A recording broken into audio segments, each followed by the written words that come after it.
So this video will demonstrate the first couple steps of the Minesweeper assignment. So to begin, I'm going to copy and paste all the lines from minesweeper.pde, all 108 lines of code. Copy and paste into processing. I'm going to save it immediately after doing so as my Minesweeper program. And for you, I call it block 3. I've done this 3 times already. All right, so that's step 1. And then I scroll back down to the suggested steps. I'm going to zoom in. So we haven't done the coding that one, but you should do this before going into this one. We've copied and pasted the files, so we're fine. We did step 2, and now we're on to step 3. So in this program here, line 2, it says declare initialize constants num rows and num columns equal to 20. So we're going to do so. Private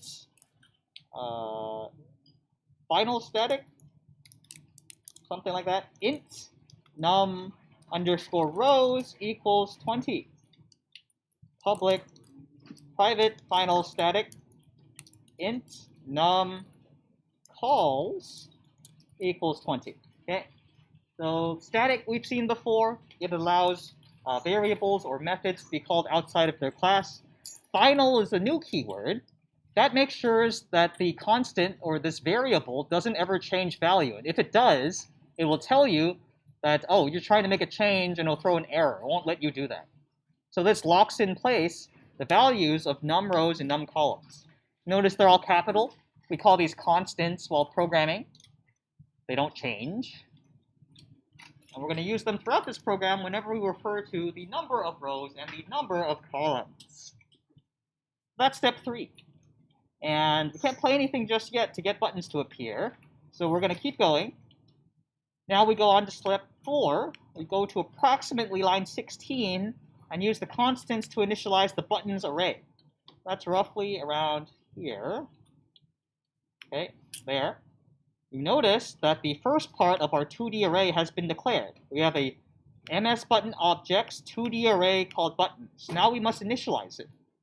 And you have to be careful here because we are working with arrays of objects. MS-button is your object. So we must make a call to new. Right, buttons with an S equals new MS-button. Right, and now we have to give it how many rows and columns? Rows and columns, rows and columns. Or in this case, the analogy, if you think back to arrays of objects, is no longer is it just apartment buildings, or kind of, but now your apartment building has floors to it, not just one level. So how many rows and columns do you want? Well, that's num rows, S, and num columns. How many floors and how many apartments do you want in each floor? So that's the line. And I'll zoom out so you can see. This is step number 14, or step number 4. I've initialized my 2D array. My apartment building has 20 rows and 20 columns. Going on to step 5, we're using a nested loop, right, to create new MS buttons for each row-column pair. Now we go through each floor and each apartment building and lease it out or rent it to one of these MS button objects. So then we write our handy-dandy for loop. R stands for rows, R less than something, R plus plus. Then we keep typing. For int C for columns equals 0. C less than something, something, something. And then C plus plus. And then in here, more question marks. Okay. So there's our nested loop. And I ask you, what do you think goes in the first set of question marks here? Good. Num rows. What about down here in the second set of question marks for my inner loop? Yes, num calls. Very good. Now here comes the hard part. What about the stuff inside of the loops? What am I repeating? Any ideas? Buttons. Ah, yes. Okay, so that's the first part, right? Now we must go to individual floors and individual apartment numbers. So at position RC, right, row, column, whatever. Row, column, row, column. And now we say new button or MS button. All right. We must call the MS button constructor. But here's the interesting part. Do we know what an MS button constructor, how many inputs it needs? Or is that something we could figure out? Right? What do I need to input into an MS button object? Well, that's when we would scroll down a bit and check and see, well, is there an MS button class definition? Oh, look, there it is. There's my MS button class definition. I have this set of member variables. And look, what is this? Anyone? What have I just found? Yes, the constructor. And what do I need to give the constructor? Yes, 2 integers, specifically a row and a column. Well, that's convenient. We'll scroll back up. We go here. My row is denoted by R. My column is C. And I have now initialized my 2D array of buttons. Remember, when working with arrays of objects, there's 2 call to news.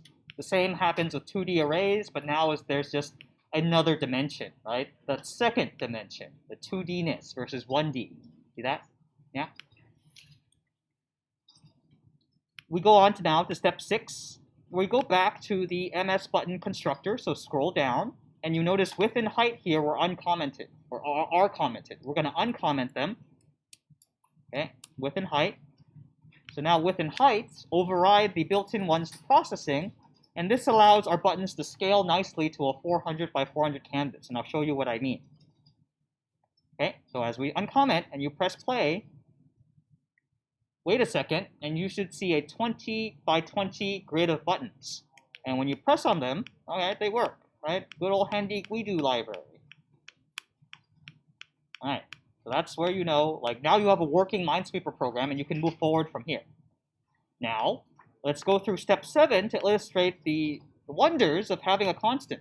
Scroll all the way up in your program. Let's change this to be 5 by 5, okay? Num rows, num columns to be 5 by 5.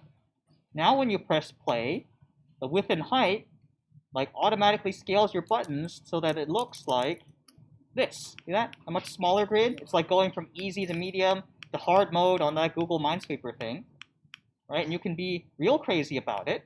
We can make it like 80 and 80 to have way too many buttons for my little laptop to handle, and it gives me no pointer exception. One moment, and go. So and after some time, it'll generate really, really small buttons, see? And when I start pressing things, right, it starts changing colors, right? So you can be this sadistic and have this level of Minesweeper on your program, I guess. But that'll be ridiculously hard. Like, we can't even read the number of mines on each thing.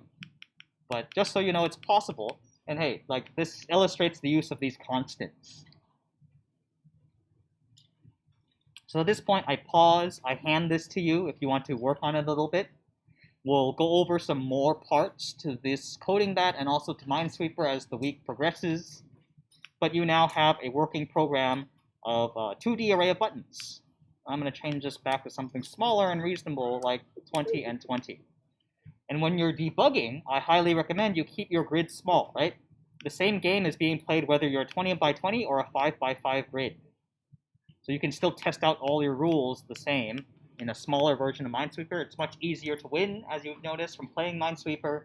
Much easier to debug. Any questions?